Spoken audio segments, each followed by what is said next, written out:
Hello buddies, welcome back. It's Anne-Sophie, and today I'm going to show you how you can turn off the screensaver and activate like an automatic photo show on your Emporia tablet.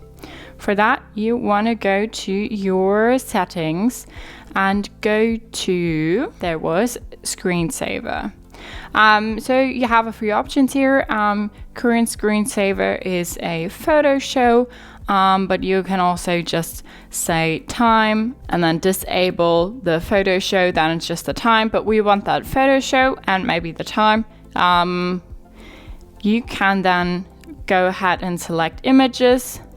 We're gonna go ahead and select them all and say save, and then we go back and turn on the screensaver. So the screensaver will automatically start while the device is charging and while it is in standby mode.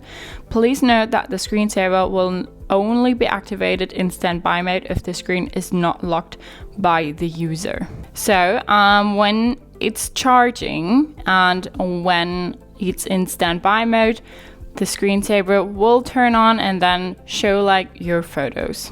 If not, then not, obviously. So that's how you activate the screensaver photo slideshow. Hope you liked it, hope it helped. If so, thumbs up, share and subscribe, and I hope to see you next time. Bye.